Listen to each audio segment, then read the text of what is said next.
Le descendant. J'écris, couché, sur ce que le docteur dit être mon lit de mort, et ma plus grande déception serait qu'il se soit trompé. Mon enterrement devrait avoir lieu la semaine prochaine. Il y a dans Londres un homme qui se met à hurler chaque fois que les cloches sonnent dans les églises. Cet homme vit seul avec son chat au pelage rayé à la pension Gray's Inn. Les gens l'appellent le fou pacifique. Sa chambre est pleine de livres enfantins, inoffensifs, qu'il feuillette des heures durant. Tout ce qu'il souhaite dans la vie, c'est de ne pas avoir à penser. Pour quelque motif singulier, la pensée lui est une chose insupportable, et il fuit comme la peste toute forme d'imagination. Maigre, gris et ridé, certains affirment cependant qu'il n'est pas aussi vieux qu'il en a l'air. En proie à une perpétuelle terreur, il tressaille au moindre bruit. Les yeux s'agrandissent alors démesurément et son front se couvre de sueur. Il n'a plus ni amis ni compagnons, ce qui lui évite de répondre aux questions. Des gens qui ont connu naguère cet homme érudit, cet esthète, disent que c'est une vraie pitié de le voir maintenant. Il les a peu à peu perdus de vue au cours des années, et aujourd'hui, personne ne pourrait dire s'il a quitté le pays ou s'il se cache de ses relations dans une retraite isolée. Installé depuis 10 ans à Gray's Inn, il n'avait jamais évoqué son passé jusqu'au soir où le jeune William s'acheta le Necronomicon. Williams était un rêveur de 23 ans à peine. Quand il s'installa dans la vieille demeure, il perçut immédiatement l'étrange souffle cosmique qui émanait de ce vieillard grisonnant dont la chambre jouxtait la sienne, et il réussit à imposer sa présence là où de vieux amis avaient échoué. Les crises d'effroi qui s'emparaient parfois de cet observateur attentif, décharné et hagard le fascinaient. De fait, l'homme passait son temps à regarder et à écouter plus avec son esprit qu'avec ses yeux ou ses oreilles. Et il semblait aussi tenter de fuir quelque chose en s'absorbant dans des romans gais et insipides. Mais lorsque les cloches des églises se mettaient à sonner, il abandonnait tout, se bouchait les oreilles et ses hurlements, auxquels s'associaient ceux du chat gris, ne cessaient qu'avec le dernier battement de cloche. Williams avait beau essayer de découvrir le secret de son compagnon, il n'y arrivait pas. L'étrange vieillard avait une attitude assez peu en rapport avec son aspect physique. Il affichait un éternel sourire et il s'exprimait en babillant fiévreusement, s'excitant d'une façon puérile pour des vétilles. Sa voix parfois atteignait un ton de fausset qui la rendait incohérente. Williams, cependant, ne fut pas étonné de l'entendre parler de Harrow et d'Oxford, car ses remarques, même les plus anodines, portaient l'empreinte d'une vaste érudition.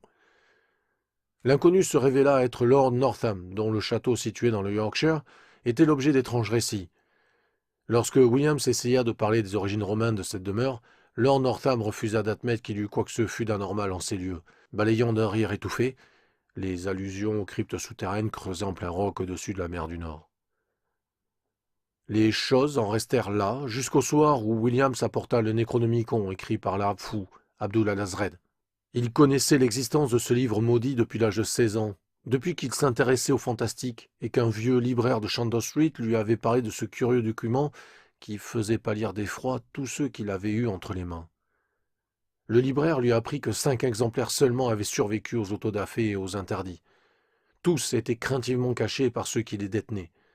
Par chance, Williams en avait découvert une copie dans la boutique d'un juif, dans le sordide quartier de Clare Market, là où il achetait souvent des choses étranges, et il avait pu l'acquérir pour un prix très modique. Lorsqu'il fut en possession de l'ouvrage, le vieux Lévite le regarda partir avec un singulier sourire caché dans sa barbe bouclée et en gloussant d'une manière inquiétante. La volumineuse couverture de cuir avec son fermoir en cuivre était si belle, le prix si ridiculement bas, que Williams, relisant le titre du livre introuvable, ressentit une joie extrême. Quelques-uns des diagrammes figurant dans le texte latin déclenchèrent chez lui un flot de souvenirs si inquiétants et si mystérieux qu'il se mit aussitôt à les déchiffrer. Mais lorsqu'il s'aperçut que les mélanges de caractères gothiques et de bas latin dépassaient ses compétences de linguiste, force lui fut d'appeler à l'aide son étrange ami. Lord Northam, qui débitait des inanités à son chat, sursauta violemment lorsque le jeune homme entra. À la vue du titre du volume qu'il lui apportait, le vieil homme s'évanouit. Après avoir repris ses sens, il raconta son histoire. L'histoire fantastique d'une folie, dans un murmure rapide et plaintif qu'il voulait convaincant, pour obliger son compagnon à brûler cette édition maudite et à en éparpiller les cendres. Le livre apportait, dit Lord Northam, le malheur dès les premières pages, et lui-même n'en serait pas arrivé à de telles extrémités s'il n'avait pas poussé ses recherches aussi loin.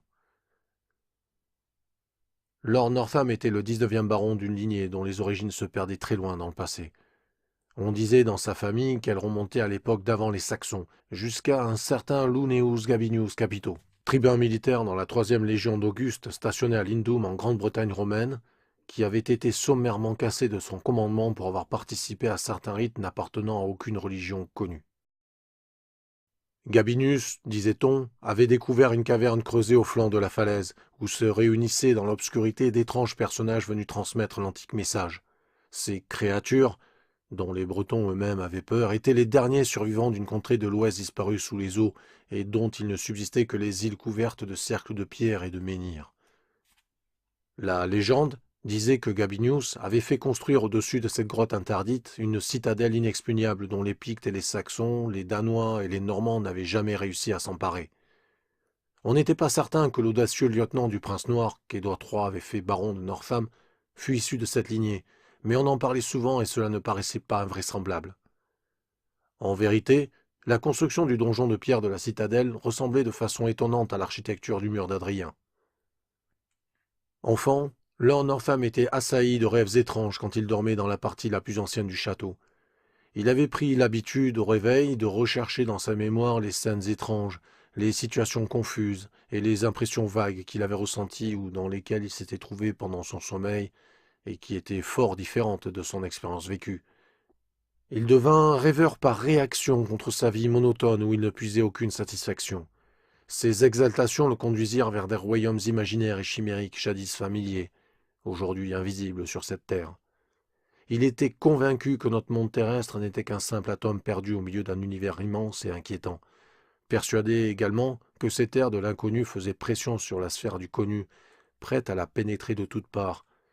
Northam avait acquis dans sa jeunesse et dans les premiers temps de sa maturité toutes les connaissances possibles sur la religion et les mystères de l'occultisme, mais avec l'âge, les limites et la banalité de son existence lui devinrent de plus en plus intolérables.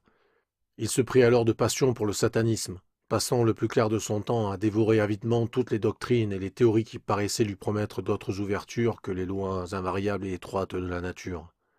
Des livres comme le récit chimérique d'Ignatius Donnelly sur l'Atlantide, ou comme ceux qu'avaient écrits une douzaine de précurseurs de Charles Fort, l'enthousiasmaient par leurs divagations.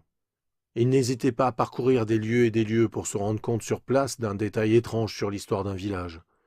Une fois, il partit pour le désert d'Arabie à la recherche d'une cité sans nom, dont il avait vaguement entendu parler et que personne n'avait jamais vue. Une foi insatiable et fanatique l'amenait à croire qu'il existait quelque part une porte permettant à celui qui la trouverait de pénétrer dans les profondeurs des mystères dont les échos obsédaient sa mémoire. Peut-être ces échos lointains se trouvaient-ils dans le monde visible, peut-être n'étaient-ils qu'une extrapolation de son esprit divagant, mais peut-être aussi, dans une partie inexplorée de son cerveau, détenait-il la clé mystérieuse, la clé qui lui ouvrirait enfin les portes des civilisations oubliées futures et l'accès à des dimensions perdues qui le conduiraient aux étoiles, à l'infini, à l'éternité.